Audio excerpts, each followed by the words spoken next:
Ra'iisul Wasaaraha Xukuumadda Federaalka Soomaaliya Maxamed Xuseen Rooble oo maanta gaaray magaalada Mombasa ee dalka Kenya ayaa wada hadallo la bilaabay madaxweynaha Kenya Uhuru Kenyatta. Rooble ayaa safarkiisa ku soo aaday waqti uu khilaaf adag kala dhaxeeyo madaxweynaha dowladda Soomaaliya Maxamed Cabdullaahi Farmaajo. Ra'iisul Wasaaraha Soomaaliya oo filayay in madaxweynaha Kenya Uhuru Kenyatta uu kala kulmi doono soo dhaweyn heer sare ah oo ka duwan kuwii uu horay ugu sameeyay madaxweyne Farmaajo ayaa la kulmay soo dhaweynta uu filayay mid ka duwan. Sawiro iyo muuqaalo laga soo qaaday ra'iisul wasaaraha ayaa muujinayay heerka uu gaarsiisan yahay soo dhaweynta uu kala kulmay madaxweynaha Kenya Uhuru Kenyatta. Madaxweyne Farmaajo iyo ra'iisul wasaare Rooble ayaa isku qabtay cidda ay tahay ama awoodda u leh in ay heshiis la gasho dawlado kale ama shirkado ganacsi.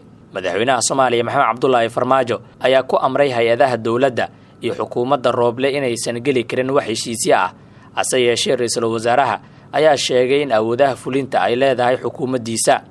Tani ayaana keentay in khilaaf uu ka dhex qaraxo madaxweyne Farmaajo iyo ra'iisul wasaare Rooble.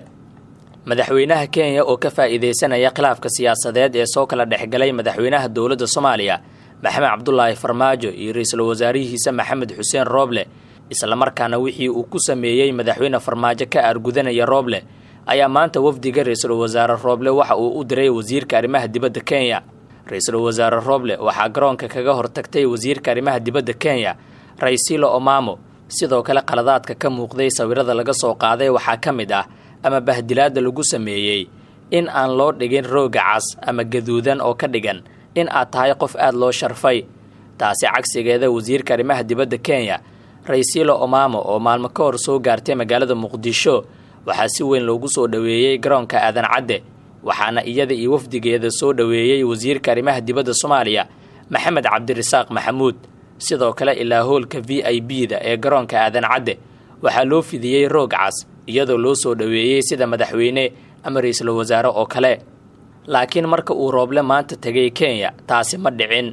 Sidoo kale madaxweyne ama ra'iisul wasaare marka uu wadan kale safar ku tago waxaa soo dhaweeyay dhigiisa.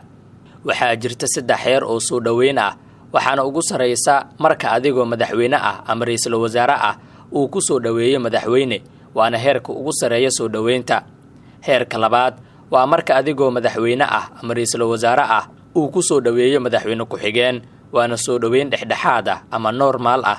Heerka saddexaad waa marka adigoo madaxweyne ah ama ra'iisul wasaare ah uu ku soo dhaweeyo wasiir ku-xigeenka arrimaha dibadda, waana soo dhaweyntii ugu hooseysay ama bahdil waxa loo yaqaano.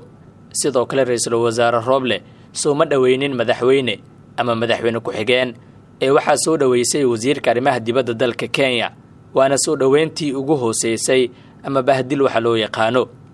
Dhanka kale madaxweynaha dalka Kenya Uhuru Kenyatta oo aqalka madaxtooyada Kenya ee magaalada Mombasa kulan kula yeeshay wafdigii ka socday dowladda Soomaaliya ee uu hogaaminayay ra'iisul wasaare Maxamed Xuseen Rooble ayaa soo saaray bayaan. waxaana bayaanka ka soo baxay madaxtooyada Kenya lagu shaaciyay in labada dhinac ay ku heshiiyeen in dib loo soo celiyo xiriirka Kenya iyo Soomaaliya.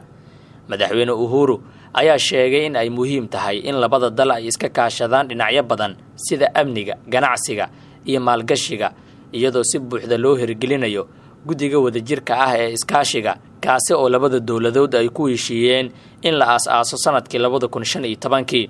Sidoo kale Uhuru Kenyatta ayaa soo dhaweeyay dadaalada Rooble ee soo celinta xiriirka diblomaasiyadeed ee Soomaaliya iyo Kenya, isagoo ku baaqay in si wanaagsan loo xaliyo muranka soohdinta badda, balse baaqaasi ra'iisul wasaare Rooble ma aqbalin, isagoo cadeeyay in wax wada hadal ah aysan ka geli doonin arinta badda sida lagu sheegay qoraalka ka soo baxay xafiiska Rooble.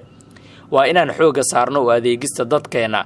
Tani waxay suurtagal noqon kartaa oo kaliya haddii aan si wadajir uga wada shaqeyno sidii aan u ciribtiri lahayn argagixisada. Waxaa la joogaa waqtigii la hagaajin lahaa ganacsiga oo la xalin lahaa arrimaha socdaalka si loo ogaado isdhexgalka dadka, ayuu yiri madaxweynaha Kenya.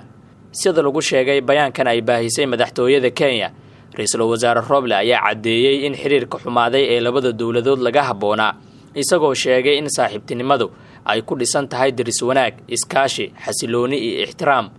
Maanta waa bilowgii xiriir xoogan oo qoto dheer oo walaaltinimo ah. Soomaaliya waxay ku dadaali doontaa sidii loo xoojin lahaa guddiga wadajirka ah ee iskaashiga oo dan u ah labada shacab, midnimadooda iyo xasiloonidooda iyo wixii ka baxsan gobolka iyo qaaradda, ayuu yiri ra'iisul wasaare Rooble.